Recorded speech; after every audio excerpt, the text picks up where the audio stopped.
Hey guys, and welcome back to the latest episode of Cultured Boys, a show where two guys just want to have a chat. As always, I'm joined by Pepe, and this week we're going to be talking about Aggretsuko. How you doing, Pepe? Very well, thank you. Nate, very well. Aggretsuko, it's a series that we've both been fans of since it came out on Netflix, from what I believe, which was Yes. 2018? Season 1 was released April 20th, 2018. Yes, yeah. And honestly, Aggretsuko is a amazing series, but I think that because it's too relatable. It feels like when it came out, it was aimed at our age group. Yeah. Because it's basically following the main character, Retsuko, and she is a young professional right out of uni, straight into a big company, and it's following her working life and how she's coming to grips with having to adult, which, let's face it, is relatable because basically when it came out, that's what most of us were doing. Most of us, pretty as sure, in mine and Pepe's age range, right? I'm pretty sure, yeah, we were like the same age as Retsuko when this came out. Yeah, actually, I think we are, or were. Yeah, Sorry. yeah, yeah. At the time, yeah, because I think I was 20. I think I was 25 when this came out. Yeah, roughly. Yeah. So, and she's 25 in the show, so it's literally like our age range is like right there. Yeah, that's why it got really popular, because it's basically came out for an entire generation of people that were doing that at the exact same time. Interesting. Yeah, I never thought about that until right now. But yeah, like it's just one of those shows that I just happened to just stumble upon it randomly because I think I was just bored, just like flicking through Netflix. Like, oh, I need something to watch or whatever.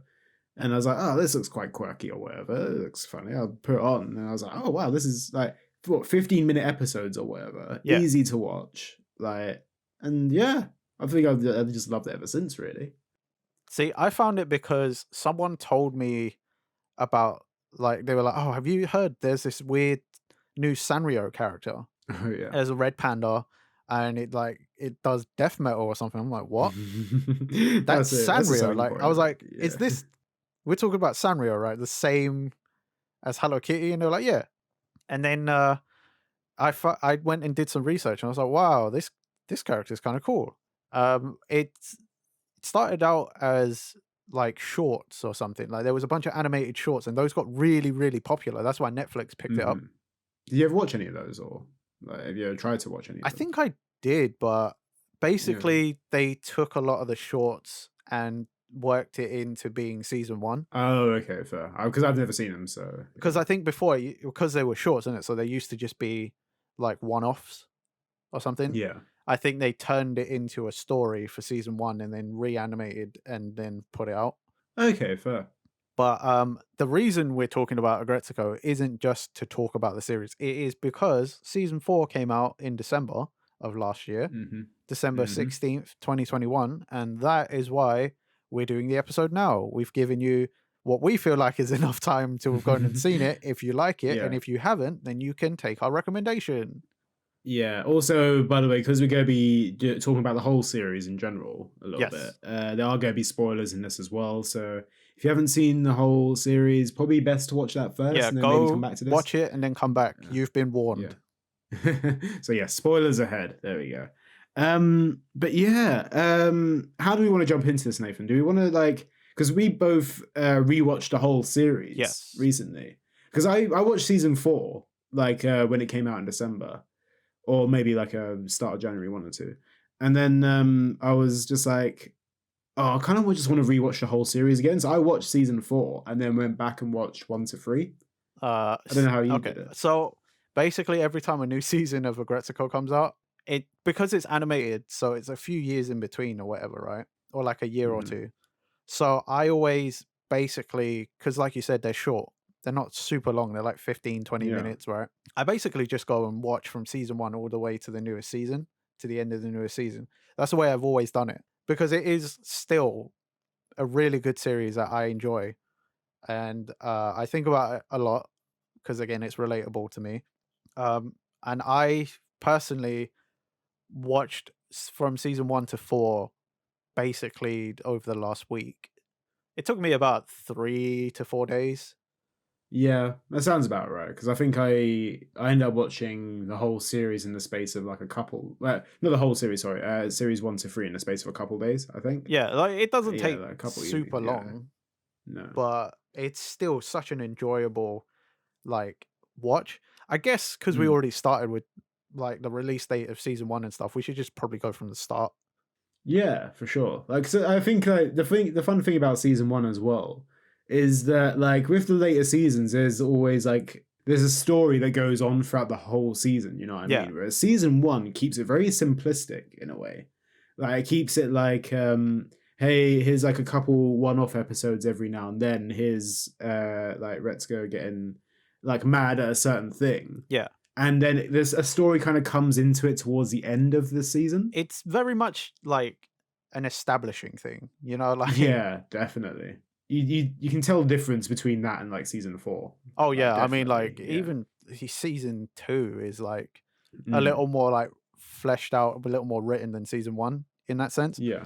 But, so season 1 is basically just an establishing thing. You learn about the characters, you learn about the sort of situations, and it's Mhm. mostly about Retsuko sort of gaining, I wanna say, like, courage A and, like, little bit, yeah. confidence in herself. Yeah.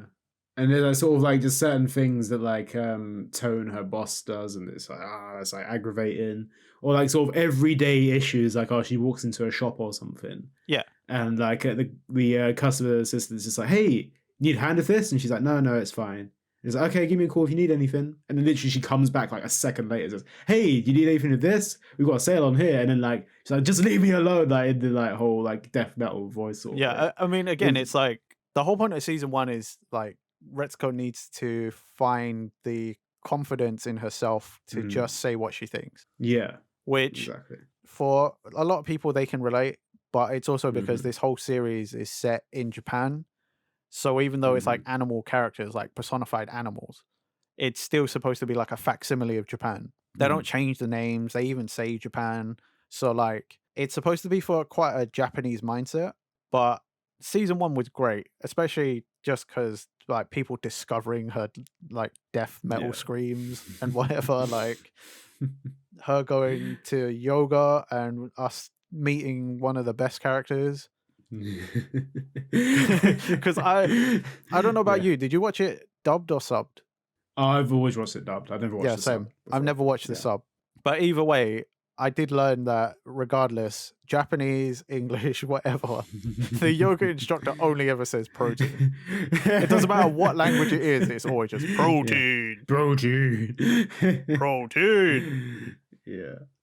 That's about Uh, season 1. He like originally that was my favorite character yeah. because just because, but several watch throughs, Mhm. that's always changed. Mhm. Oh no, there's certain characters I feel like I do have favorites of, like but season 1 particularly it's not just establishing Retsuko, it establishes a whole load of other characters as Oh well. yeah, Like you get a sense of what Tone's like, Haida. I feel yeah, like Haida's like a slow burner though in season 1, because I feel like you see him at the start and then it's like you get more of him later on. yeah, Whereas like someone like Feniko, for example, you get an idea of her character from the start, like right from the get yeah. go. You get the gist of that straight away. She's like, I stalk people on social media. Like she's got sneaky ways of doing stuff or whatever, but she's Retsuko's best friend, and it's like it's cool. Like Feniko's one of my favorites, I'd say. Fenneko's She's always a solid character. yeah. Um, I didn't used to like Sonoda until like later Hmm. seasons though, when she gets a little more established and isn't just that Yeah, annoying like kiss ass yeah. kind of Yeah, like because girly in girl. season 1, it is literally like she's just there to like kiss ass and just be like, Yeah. oh, that's God, she's so like annoying in season 1. even like Fenico is like, oh yeah, she has a regimented social media Oh god, strategy. It's that like gag was coffee, fucking coffee, yeah, hilarious. it's good. Like, but yeah, you get into those characters quite early on. Obviously, they all develop a little bit more, Yeah. that as well. But like some Um, of them start off pretty like the first time you see it, like, yeah. I keep thinking back to and now I can't remember if it's season 1 or not. I think it is Hmm. where the president and Washimi. Oh yeah. That was so funny. Like, hey, Washimi, what do you think? Someone slides everywhere. Everybody will love it. And then she friggin' I axe completely kicks the forgot thing. about that. Yeah. And he's like, but it Oh cost yeah. like 300,000 yen to make that model. And he's like, here's the check. Can you sort that out? And she like starts ripping it. She's like, that's coming out of your pocket. Forgot about that. That's very good. Okay, yeah. Washimi and Gori are both great characters as well. Like, Yeah.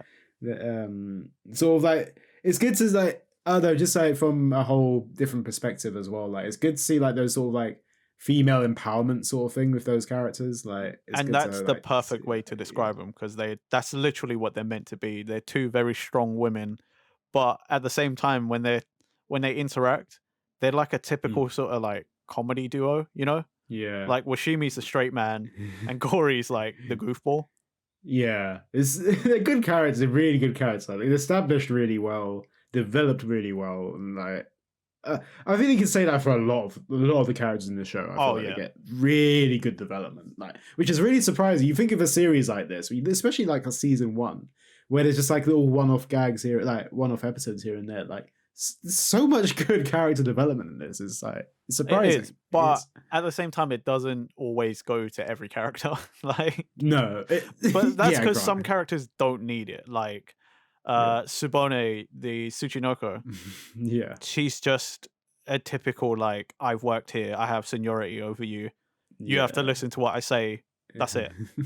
But It is literally that. she Like, doesn't need more than that because that's literally just her whole premise. She's just there to yeah. be antagonizing in the office, like, Yeah. and just to create more stress. There's like another character as well. What's his face? Tone's like sort of sidekick, the meerkat guy. I can't remember Yes, his name now. yes. Komiya. Come here. Yeah, so like he doesn't get much development either. He literally is like the same sort of guy throughout the apart from in season 3, where Oh, we'll that's talk about he that in a becomes. Oh, when we get there, he's so Yeah. good in season 3. I completely forgot that happened, but like anyway, season 1, story wise, the story kind of comes through a little bit more when Retsuko starts like going on group dates or whatever. And then she meets this guy called Risasuke, I Yes. believe, who is another the Sasuke. So like he's like sort of another red panda. Yep. But everyone knows him as Space Cadet because he is like literally just like blank faced all the time, spacing out. He's Like, just constantly on a daydream. yeah, daydream, and like Retsuko kind of falls for him, but then she kind of like sees that he's just like a plain guy who just goes along with everything, and she's like, okay, it's not working. Basically, that's the whole premise of season 1, anyway. Risasuke was a cool character, but he was and he wasn't Yeah. because he was perfectly what he was supposed to be, just like a blank slate. yeah, exactly. But like, there's not much room for development at all, really. Like, because you develop him, and then you lose his character. I mean, the funniest part of the group date was probably Feneko, because you know when it's like she's promised Haida to look after Retsuko and make sure she doesn't fall in love, and then Feneko literally is there like a hound dog from the start. Yeah. Like one joke, one beer in, and then she just like forgot everything.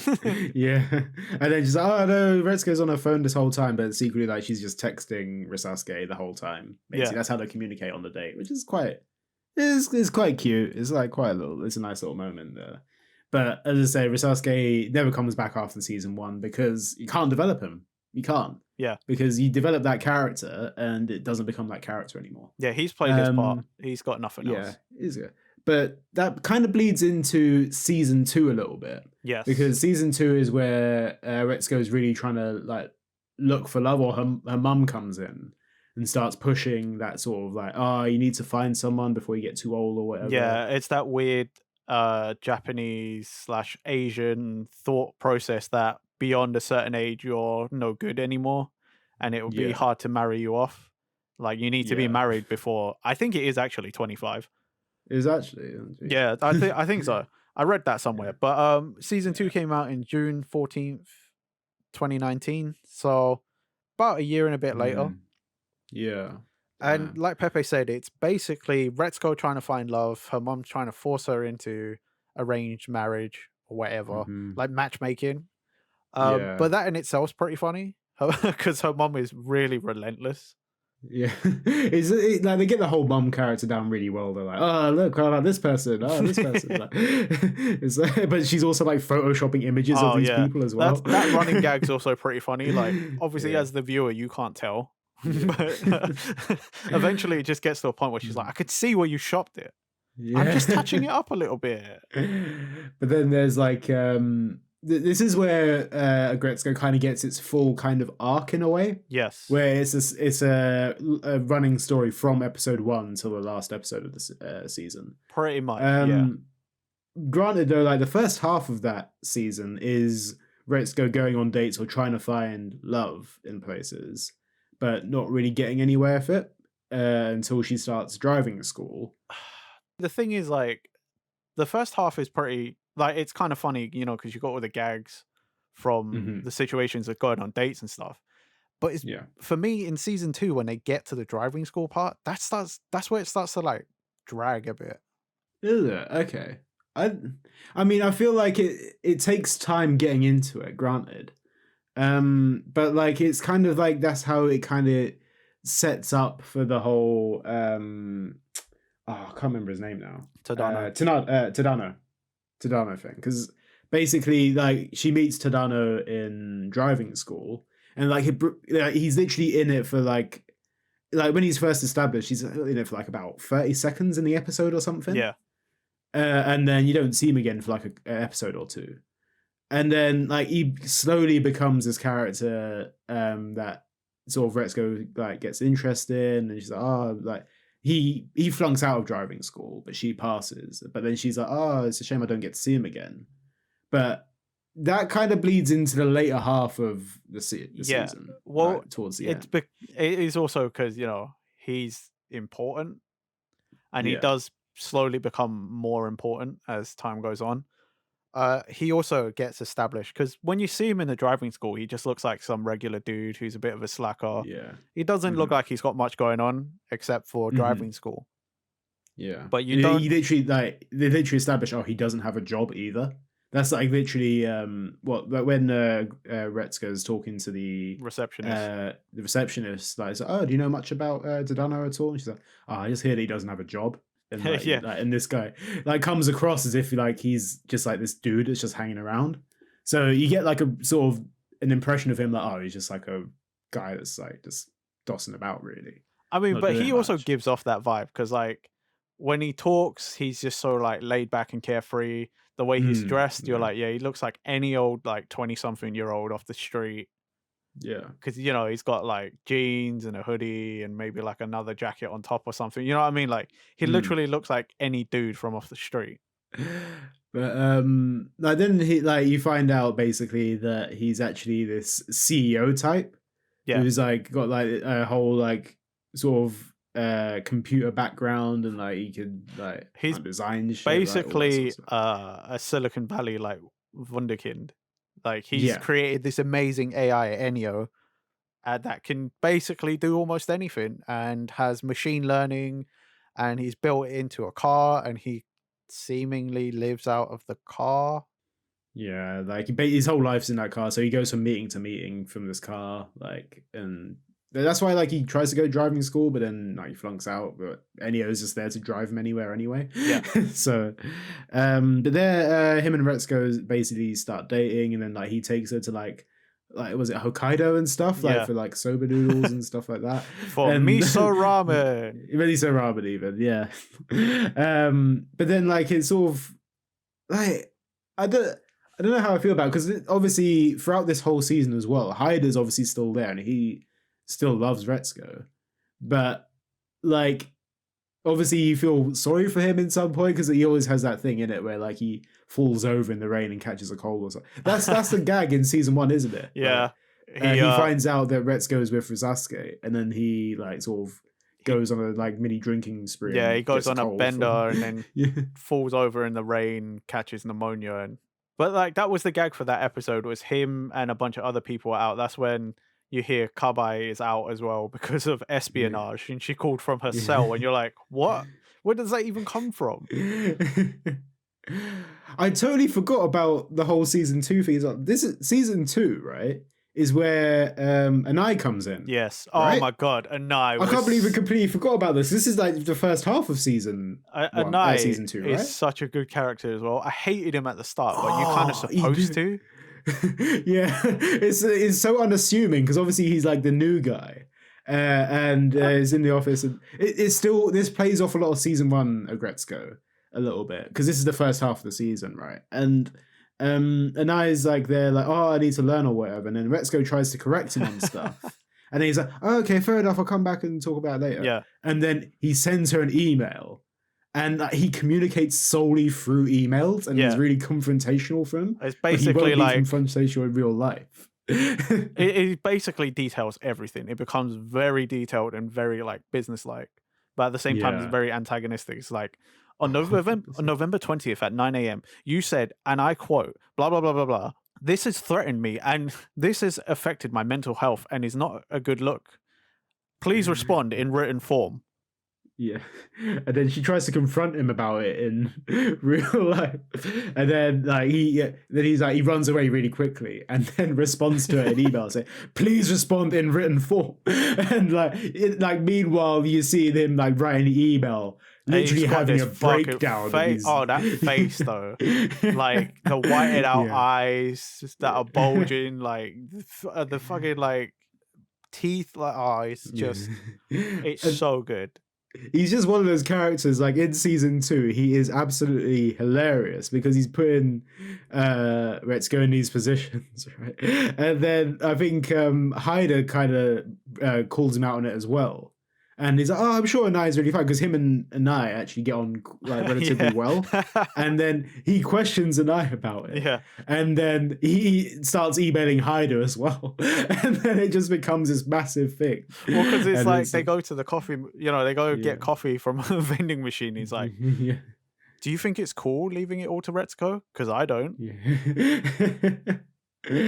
Oh man, and then that's where it all becomes a thing, and then obviously they have to organize this work festival thing.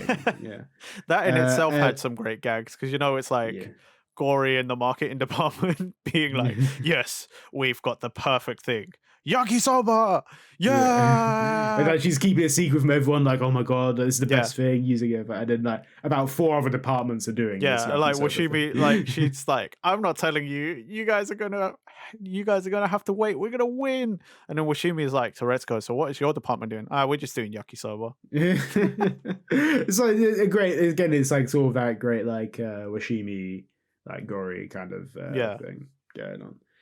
But this is like the whole yakisoba store thing is where we kind of see a bit more of Kabai in it as well. Yeah, you learn more about Kabai's like not backstory, but like outside life of the office. She's got a family, she's a mother, so she's very caring and understanding and patient. So she kind of like takes Anai under her wing because it's established in that same episode that she does that Anai cooks for himself. So he makes like a nice bento and he's pretty good at cooking. Yeah, and that's like basically she encourages him to come out of his shell a little bit more and like become like, and he becomes, it's like that's the development really, isn't it? That's where you see Anai go from this psychotic email like ridden like guy who just sends emails, and then he becomes a bit more sociable. But he still has those moments, though. He still has those. Like, that's where we get the catchphrase, though. You know what to do. Yeah, you know what to do. Like, because like the festival happens, they're there. Retsuko's struggling to cook because most people would, and then it's like Kabai comes in and it plays that like nice somber like maternal kind of music, right? She's like, "Hey, you could really use some help. You know what to do." And that's the sort of like development for that character as well, because obviously we see her like in season 1 as just this person who just wants to show off pictures of her kids all the time and wants to gossip a little bit. And then it's like, oh, okay, no, she's got a family. She's like she's good with kids and stuff, and she knows how to handle people really well. Or like people like Anai anyway. Like she knows how to handle them. And that's like the one way that Anai, like the one person that Anai actually has a genuine connection with in the office in a way. like at that It's point, and then arguable that's when that it's the only person he actually likes, genuinely likes. completely, yeah, exactly, because like she's like the one that's like gone through and knows how to mentor him and stuff. Yeah. But that's really cute. I love that sort of thing. But that's another part of season 2 that we literally glossed over a little bit. Because that's the first half of season 2 mixed within the dating stuff. Yeah. And then then it goes into the Tadano bit where like he kind of like controls Retsuko's life a little bit. And then in like a way. it's not like controlling as in It's like more like because he's like, I want to be with you forever and I'm rich as fuck. You don't have to work anymore. Like, think about what you want to do and I'll help you. You can do anything at all. It's not controlling in a like antagonistic sense, like he's doing it manipulative or anything. It's literally just like, oh, don't worry about it. I've got everything sorted. Like, and it kind of like that's when Retsuko's friends kind of get involved a little bit. Yeah. Like Haida, Gori, and Washimi kind of get like a little bit. I think Feniko gets involved a bit as well. I'm not entirely sure on that. I don't think Feniko got involved. No, it's definitely Gori, Washimi, and Haida, but I mean, yeah. It was obvious Haida was going to get involved because he's in love with her. But that's when everybody else who didn't already know sort of starts figuring it out. Yeah.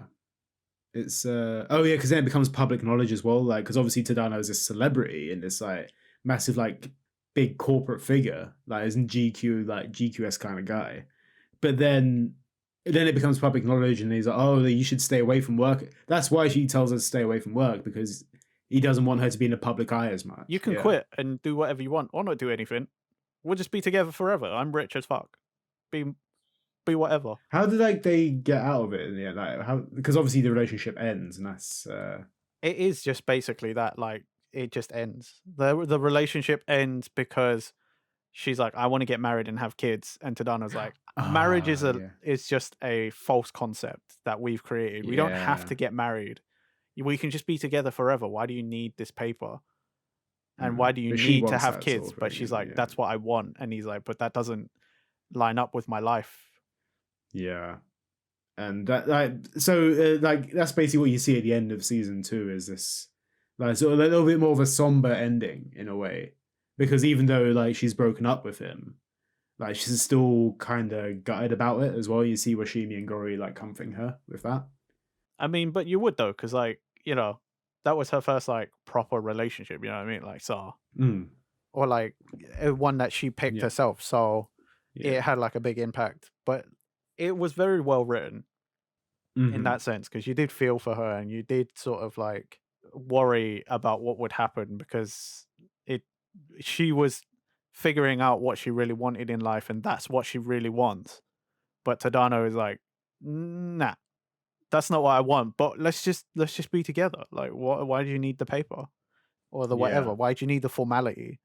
But then it goes into season 3, which is my favorite season, arguably. I can understand why though. Yeah, I can understand why this is probably a lot of people's favorite season, because it is like it's the long running story from start to finish.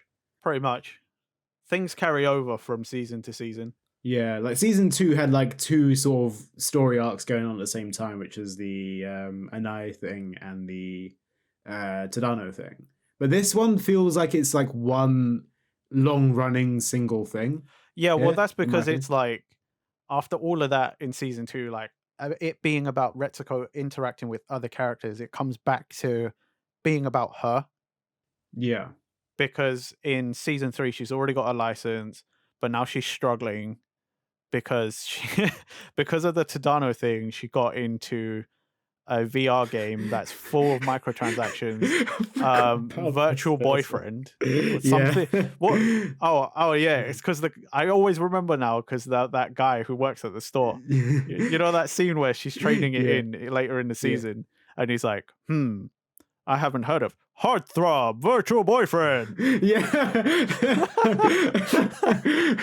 That's like one of the better cold opens in like the whole Aggretsuko, because like that's where she like, okay, I need money or whatever, I need to trade in this boyfriend. It's just this guy that repeats it over and over but like again. he announces it as if he was like telling the entire world about the thing. That's a great gag. That one. That's one of my It favorites. is good, But yeah. so basically, yeah, she spends too much money. That's all it is. At the start of the Yeah. season is to get over her depression. She's playing this VR game, and she's just spending too much money. And now she's struggling. She has to try and find ways to keep herself going. Yeah. Oh, it's like a brilliant like first part of that series as well, because it's like because Fenico's like, why are you getting into this? This is so weird. And Oh man, Fenico that also gets addicted to that this. part is the best gag.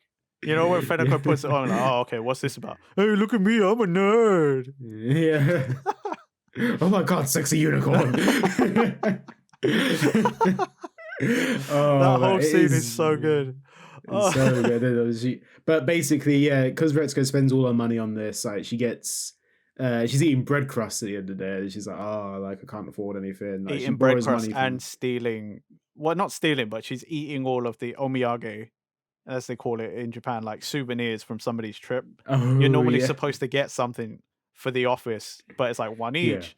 And she basically eats half of the biscuits because she's like, I need it. I haven't got any money. So like she basically gets a rental car, drives over to her mum's, gets some money, and then on the way back, Because she's got money, she wants to eat steak because she can finally have a good meal. She forgets to put the car in drive and smashes into a van. And that's where we're introduced to Pro ZD or yeah. Mr. Hyodo.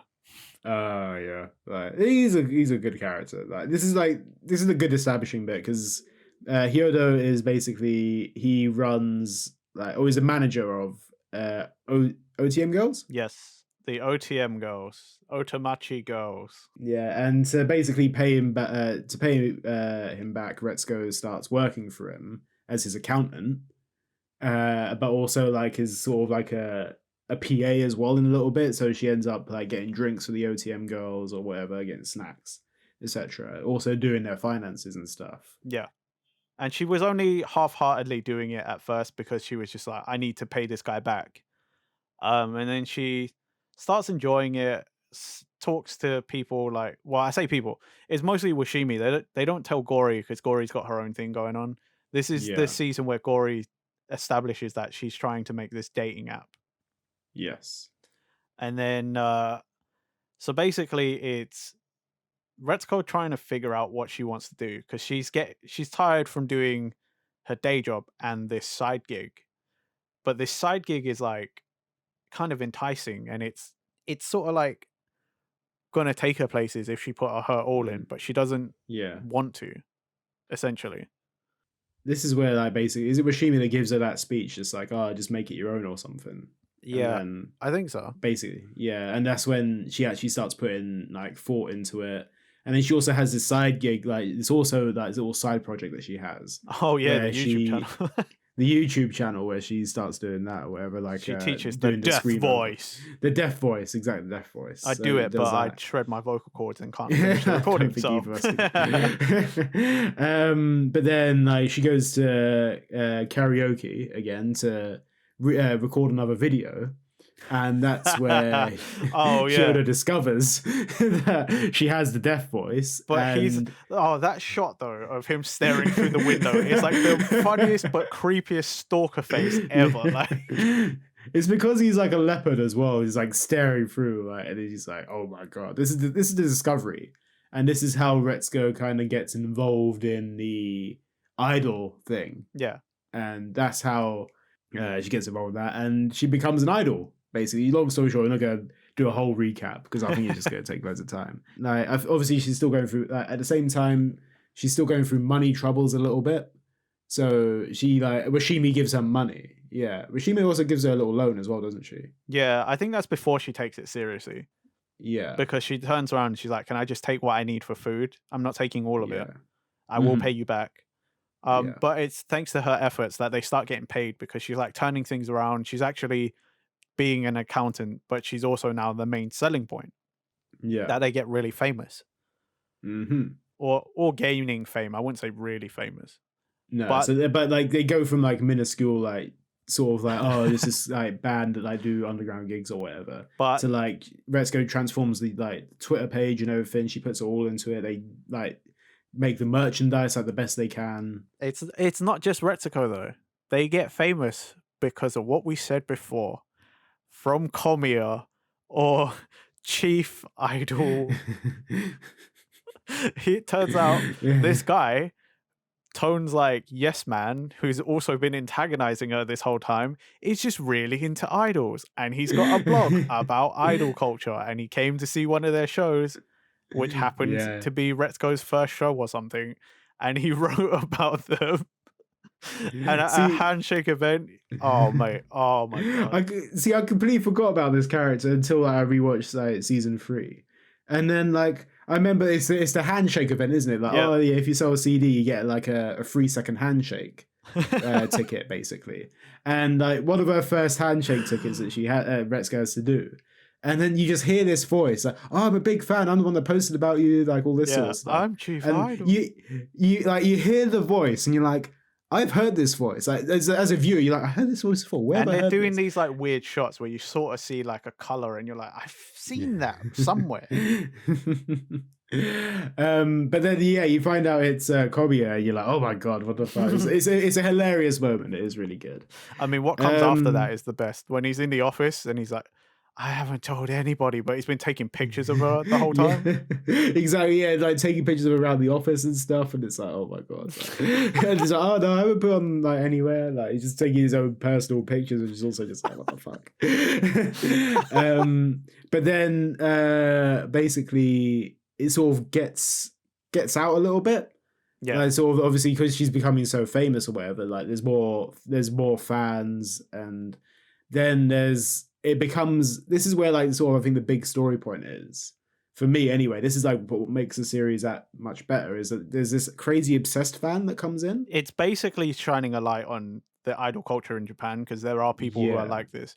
Basically, it's established early on when they're talking about social media that someone's been running OTM Girls account, but it's not any of them, so it's not official, so they start their own one, but they don't do anything about this other account. At some point, one of the OTM girls, the main OTM girl, Monica, she checks and is like, did you know there's pictures of you on the account? And she's like, yeah, of course, I put them there. And she's like, no. The other account, the one that's not us, they're putting pictures of you, like your apartment and stuff are up there.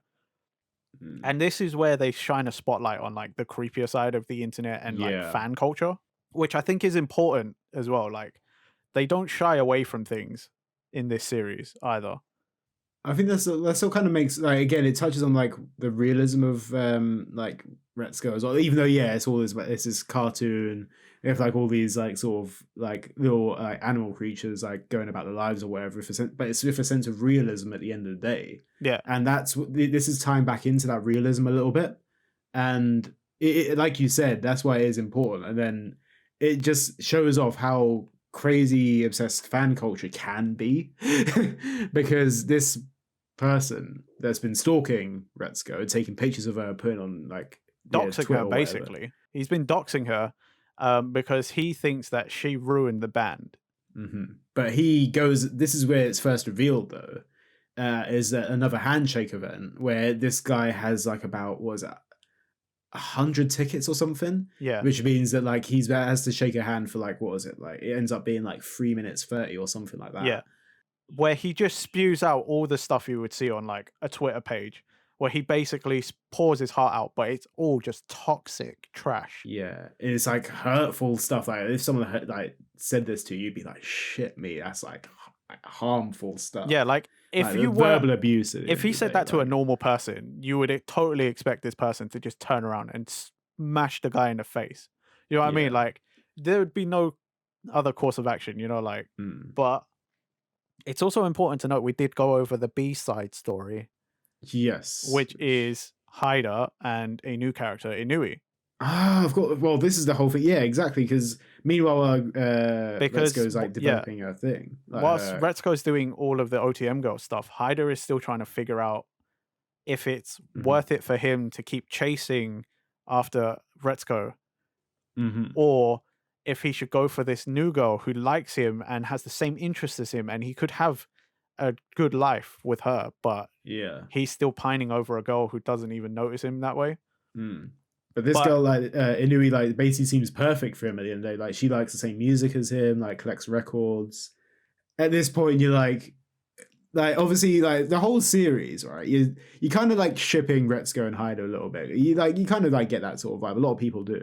But then it's the first point in the series where you're like, nah, not Retsuko and Haida. Nah, not that. That'd be, you know what I mean? Like in season 3 is when you're like, yeah, yeah. he should go for Inui. He's an Yeah, idiot. because He's an yeah, idiot. this it is literally you're watching this and you're like, it's that one moment right where he and like basically Inui and Haida like sort of like part dating in a way, Yeah. and he invites her around to his house. So he can play the bass for her and she can cook him dinner. But then Retsuko asks him to teach her how to play the guitar. He knows bass, by the way, so it's Yeah. like slightly different. And like at this point, it's at one point right where it's him and Haida and Fenoko are talking, and he's like, "Yeah, I'll let Retsuko go. Like I'm with Inui now. Like we want a good thing." The moment he says that, he gets a text from Retsuko saying, "Hey, you play the guitar, right?" And then Feneko's like, "Just say no. Yeah. You play the bass. It's not worth it. It's not worth You're it." going to turn her down, right? Yeah, of course I'm going to turn her down. You as a viewer, you're also like, don't fucking do it, Haida. You're onto a good thing right now. Don't fucking do it. And then he just responds back like, yeah. And like then it's like, oh yeah, do you want to meet Saturday? And it's the same Saturday where he's planning to like have Inui round. And he's like, yeah, and you're like, you idiot. Yeah, and then the whole time you're like screaming at this fucking TV, like, mate, what the fuck are you doing? And it just turns into this like one bit where you like Inui kind of works out that Retsuko's been there. Yeah, because she walks past her. She walks past this girl with a guitar on her way to the apartment, but she also goes into the apartment, goes to the toilet, sees that there's a handkerchief there, a pink there's handkerchief. 2 glasses in the sink. Yeah, like there's all these clues, and it's just like, and she tells Haida that she likes him, and then he can't even respond back. Oh, that's one of the most painful parts. It's just like, for fuck's sake, like you really like work hoping this couple works out, like, but it just doesn't, and you're like, for fuck's sake. And this kind of leads on to the other side of that B story where it's like he meets Tadano randomly in a bar somewhere. Oh no, that's the thing, because he goes to Hokkaido because they have a concert. The OTM girls have a concert there. He sees it, figures out what she's been doing, Retsuko's been doing, and then he goes to have ramen. Yeah, and that's where he meets Tadano, and then like obviously he's like Haida and Gori are kind of working together a little bit, like trying to work out what Retsuko's doing. And then obviously like so Haida and Tadano are like talking about Retsuko a little bit, like talking about that sort of stuff. And then it becomes this little trio randomly where it's Haida, Tadano, and Gori, where they're talking about Haida's love life and like how he should be with like Inui and stuff. Like, oh, it should be a simple thing. Meanwhile, Gori's developing this dating app, and then Tadano starts working on it with her a little bit. Yep. But well, he works on it. All he did was mess around with the code and put Enio in it. Yeah. Because that's all he does nowadays. He's like, cool, I made this cool AI. The AI does everything. Yeah. I'm the face. Yeah.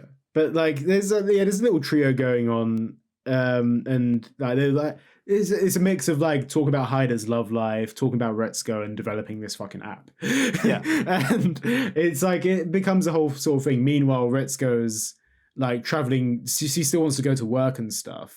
Like it all comes out that she's an OTM girl. Basically, like there's people taking pictures of her at work and stuff like that. Well, it's the same guy. It's the same unhinged guy. Yeah, he's basically been following her around, and Monica checks their Twitter account and sees like, hey, don't leave work yet, because they've taken pictures of you in work, and it basically all leads up to this guy doing again what you see online as a very typical like stressed out Japanese thing.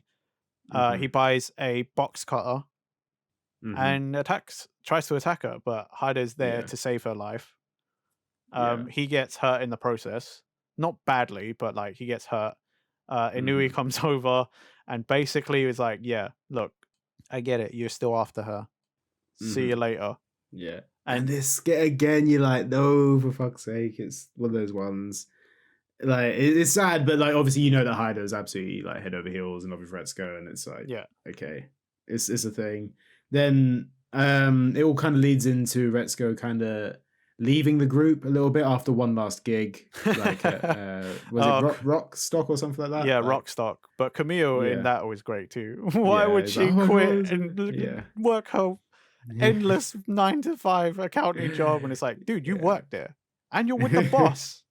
Yeah, and it's like it's quite fun. It's a good little end to the season a little bit, but and then you also find out that in the sort of dating app sort of thing that Gori's been doing, she puts Haida and Retsuko together, and apparently they're 100% soulmates. Yeah. But whether that's down to Tadano sort of manipulating it a little bit, or whether it's like sort of actual fact, who knows? Yeah, we're still unsure about that, even in season 4. Because this It's basically ambiguous as well. leads Yeah. on to season 4. So that's the reason. So like, but Haida, at the end of season 3 ends with Haida saying, "I want to be where you belong," and like doing his whole like he does a sort of a deaf voice sort of thing of his own, Well, it's like his own punk music, karaoke isn't bit. it?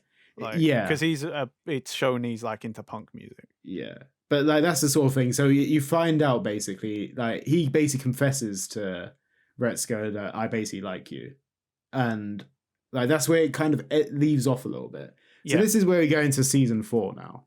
And season 4 is basically the Haida season. It is, yeah, and it's basically about the new boss that comes in as well because the previous CEO has like sort of he has a heart attack. I think basically. it is a heart attack. Yeah. Meanwhile, there's this person that's like sort of He was an outside director for the board of directors, Himuro, and he was appointed as the new CEO. Yeah, but like this is a person that the CEO trusted. Like he'd always just go to him like sort of as a sort of I can't trying to remember the word. It's kind of like a contributor or like I mean like a confidant advisor. or It's advisor, kind of like an advisor in a way. Yeah, so he'd always like trust Himuro's opinion. But that's because it's shown that Himuro is not a yes man because everybody else on the board is just a yes man. Yeah, so this is like we see a bit more of the corporate side of it, where like there's obviously because the CEO's gone off or whatever, and Himuro's new CEO. Himuro is kind of like pressured to make a good job or turn the company around. Yeah, because they established early on that it's in the season that the company's actually losing money, and if they don't do something about it, the company could shut down at any point. Yeah, and this is like it's all on Himuro's shoulders basically. So we get that sort of part. Meanwhile, Haida's like obviously Retsuko's moved to a different apartment because of the whole unhinged fan thing. Yeah. So like Haida's walking Retsuko home like every night just to make sure she's okay. And he's wussing out. Yeah, and yeah, he just can't go for like basically even though he's established that and told her that he likes her, he can't go through and actually ask her on a date in a way. And he's got all the opportunities. He's had every opportunity, and she is even sort of seeing him that way now. You know, she's like kind of be like, "Oh, okay, I'm interested," and she gives him the opportunities. Even one time she invites him in to have coffee, and he's like, "I'm not a coffee guy," even though he drinks a shit ton of it. Yeah, and it becomes like Retsuko is just like, okay, do I even like want to bother? She like she doesn't need him to walk her home every night, and it's just like, mate, you sucked off Inui for this, like you just wussing out every time. Yeah, but it's because of his anxiety that obviously she's been with Tadano and stuff, who's like this big shot CEO, and he can't live up to that sort of expectation. So he has that fear that he can't. It's not even just that. He's basically because she's so seemingly unassuming, but really she's done all these amazing things in a short period of time that he's like, I'm just an observer. How would I stand out to someone like this who's shone so brightly? But I myself haven't done anything. Like I'm not special. She's special. How do you live up to her? So he's got all these anxiety sort of stuff. So meanwhile, Himuro's running his company and he sees Haida as someone with potential. So Himuro is kind of that guy that has sort of like he believes in like a new way of working, and he's like so he's like, oh, like we want to get rid of that old school vibe that this company has, So obviously people like Tone that's been there for ages, and then like there's other like people that have worked for the company for a while. Yeah. He kind of starts pushing them out a little bit. So he puts Tone in a different department in a way. Which basically doesn't do anything. The department is fictitious. It's to break his Yeah. spirit. Yeah. So he doesn't fire Tone like for unnecessary reasons, because I think it's illegal to do so Yeah. or something. So he does it. So he can't fire people, so he starts pushing them out a little bit. So characters like Kabai, you see them being pushed out, and like it's like there's a little bit of tension in the accounting department. Like who's gonna go next? It's all the like sort of older people that works in it. And you do see that a little bit where Haida actually gets promoted to the head of accounting because obviously Himuro's seen Haida as someone with potential. So that's a big thing. And then I think Haida gets a bit more confidence from that, and that's when he actually asks Retsuko out, doesn't he? So it's a complete 180 at that point. Yeah, it's because basically once he was noticed and promoted, he like gained confidence. It's one of those ones where like, but then sort of stuff starts going on behind the scenes, and like Himuro doesn't seem that kind of character that like you would have thought he was, and he starts becoming a bit more shady a little bit. Not that he wasn't shady, obviously he's pushing people out. Yeah. He's pushing people out of company. He's running the company the way he wants, but it isn't always to people's the old school way of working. All the people that have been there for ages and years, decades, they don't like the way that he runs it because it doesn't feel as very family orientated, the way that Tone usually runs it as well. Like, so even the accounting department was like sort of bleeding money in a way somehow. I believe Himuro put it as your department is a cost center. Exactly. So like Tone didn't like that. That's why Tone got pushed out at the end of the day.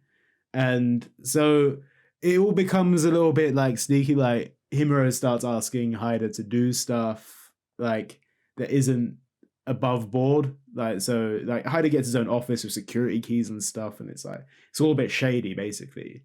And even though him and Retsuko have this sort of new relationship, it kind of just turns into like sort of like Haida's more focused on his career more than Retsuko now. It comes across as. I don't know how you feel. Yeah, it is, but that's because he's supposed to be cooking the books. Haida says he does these things to protect her. He's trying to protect her and people who depend on him. Yeah. But at the same time, it's like, bruh, come on, like, I'm not an accountant and I know about cooking the books and that's illegal. Do you know what I mean? Yeah. Like, it's not hard.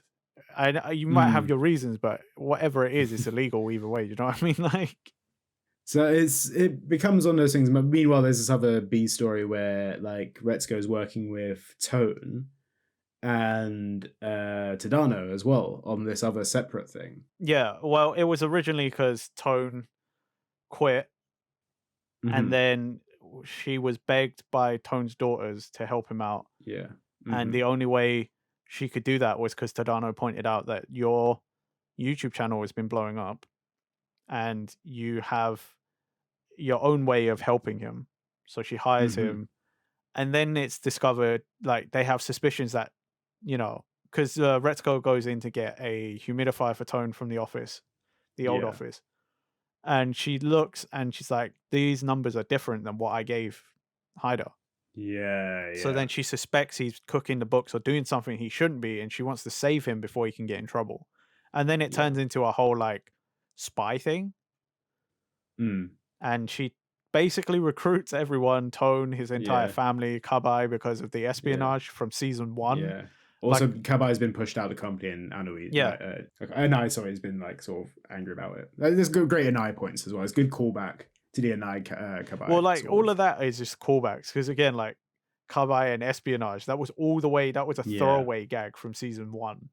Like you didn't hear about it again till now, but like they basically figure it out, and a lot of the characters are returning. Like that's where everyone discovers Hyodo's just a window washer. And I mean the characters, not us as the viewer. We knew that from season 3. But like Aggretsuko learns he's a window washer. Like he has some great lines in that because he's still just focused on the OTM girls. He does it because he's like, hey, do you want a collab? You know, we'll get viewers from your channel and you'll get viewers from our channel, and it'll be great. Let's collab. And she's like, I think about it. Yeah. But as long story short, it gets found out about the cooking the book stuff. Yeah, they managed to solve the issue just before they were supposed to submit these numbers. At the end of the day, it gets found out that Haida and Himuro have been cooking the books, basically. In a good way, though. I think they admit it, don't they? They don't just like sort of like get found out about it. No one gets arrested or anything like that. Yeah, they basically just Um, see the error of their ways. Himuro quits, Haida quits. It's not known what he's doing either, but I yeah. have some theories. Yeah. So this is like sort of we've basically spoken about this whole series for an hour now, coming up to an hour. I just wanted to get your thoughts on this final series, basically. I didn't think it was that bad. Basically, like I was told before I watched it, like there's some people didn't know how to think about it, and like some people told me like it's just kind of rubbish. Mm, But I didn't think it was that bad. It was interesting. yeah. I mean, for me, like watching it, I feel like it was like compared to season 3, for example, which is really good. Well, I think all seasons have been like really good, like up until this point. Nothing against season 4, but like it kind of felt like it lost a lot of that sort of Aggretsuko spark in a few ways, in my opinion. I mean, it did, but that's because it's not about Aggretsuko anymore. You know, like Yeah, she's not the main focus of it. She yeah, became more of a background character because it was like establishing another character. And to some extent, because they're trying to make Haida so important, I get that they needed to do that. yeah, But I mean, it'd be interesting to see what other characters they might choose to establish more in another season. Because it was also basically, if you watch the credits and it's finished, it basically says Aggretsuko will be back. And then there yeah, was a 5 that you could just barely make out on a black screen. yeah. Like so, it's basically like that sort of confirmation another Yeah, pretty series is much. coming. But for me, like this season was good, but I don't think it had the same effect on me as like previous seasons have. And I feel like part of it is because it's kind of villainizing Haida a little bit as well in some ways. Yeah, but I mean, like he was being a bit of a villain. He was doing illegal shit. But like this is like we haven't seen that from him in like, up until this moment in this season, and nothing against it, but I think it like it's my personal opinions because I've liked Haida from the start. I think he's a cool character, but like, I guess it just kind of feels like I'm not enjoying it as much because they're villainizing him. That's my own personal preference, though. Nothing against the story, nothing against the characters. It just feels like I don't get on board with it as much. I don't know. I feel like it makes him more relatable because it's like Yeah. it's showing, like everybody, everybody is looking for approval from someone, hoping to get noticed, but is also Mm, willing to do almost anything for something they want to protect, right? So hmm. like it's showing he's someone who's got flaws despite being noticed and smart and whatever. You know what I mean? Like it becomes more relatable because it's like more realistic. Yeah, I get that. It is within Hyder's character to do that sort of thing. Like he's one of those characters that kind of goes with the flow a little bit. Like even like he does like have his own agenda in mind sometimes, and it like I don't know bleeds into that. But I don't know. For me, I just don't think this hit as well as previous seasons. No, but I mean like anything that had to follow season 3 was always going to struggle. Come on, season 3 was like the hypest. I think the whole espionage thing with like Retsuko like sort of like logging into the computer, breaking into Hyder's office sort of thing just felt I don't know. Obviously, it's a cartoon. That is cartoon. That is supposed to be funny in a way, and there are some you can take some liberties. But this, I don't know. This bit, I just kind of thought like, eh, I didn't vibe with it personally. Oh, for weird. Oh, fair. I mean, I actually kind of enjoyed the espionage stuff. I thought it was a sort of return to form, like like some weird gags that Mm, just sort of appeared out of nowhere, but is sort of established in the world. I think I don't know. So it felt like it kind of took away some of the humor as well. Like there's some bits I didn't think I laughed at as much in this season compared to the last one. I kind of felt like I had like sort of serious undertones in a way. I mean, But that's because it was. This was more of a serious yeah, one. You know, yeah, I think maybe that's why. I think there's previous seasons which had like a bit more comedy in it, like, but yeah. Again, nothing against the series. I liked it, and I will definitely watch season 5. I'm not like saying this is a shit season. Not far from it. Like, I did like this season. It's no. just If anything, compared. I say season 2 is the low point for me. But That's fair. Well, actually, the low point is a Christmas special that came out December 20th, but 2018. But that's because that is just unnecessary. Like you don't even need to watch it. It doesn't mean anything. It just sort of bridges the gap between 1 and 2, but even then it doesn't really do that. So I don't recommend watching that. You don't have to watch that. Yeah. But as in a whole, basically the whole episode is just talking about Aggretsuko, and it is a good series. I did like it. I do like it. I feel like just like having a bit more of a negative opinion on season 4. Kind of like I don't want it to come across like I've just written off the whole season. Like it just, in my opinion, that season kind of dipped a little bit compared to the other ones, in my opinion. But as a whole, I think the whole series is great. Oh yeah, I can't recommend the series enough. I do tend to recommend it if I found out somebody hasn't watched it, because I feel like it's just at some point in life everyone's going to find that relatable. Yeah. And it's just like, I don't want to say lighthearted, especially after what we were talking about in season 4, but like, like it's a good way to, I don't know, I guess you sort of it makes you reflect a little bit, and you kind of realize, oh yeah, some of that is like applicable to real life. I don't know. Yeah, there's still realistic undertones to it for sure. Yeah, it's good. I think we both take that away. We'd recommend it to people. Definitely check it out if you haven't. Oh, yeah, sure. If you haven't checked out Aggretsuko right now, we'll feel sorry for you if you've watched this whole episode, because I feel like we've just spoiled the whole thing. But we did, but at the same time, we did leave out a fair few details from the latest season. And at the same time, listening to two people talk about it is never as good an experience as actually watching it. Yeah, exactly. Because the voice cast is great, and it animated. Like, I love the animation style and the art style. So like, just go and watch it. Yeah, for sure. Definitely go check it out. But yeah. On that note, unless you've got anything else to say about it, Nathan. I do not. In which case, thank you for listening. Be sure to check us out on all podcast platforms. Links are in the description. And always remember to like, favorite, subscribe, whatever, comment, YouTube stuff. You know the spiel, every YouTuber does it. And we'll see you next time. Bye. Bye.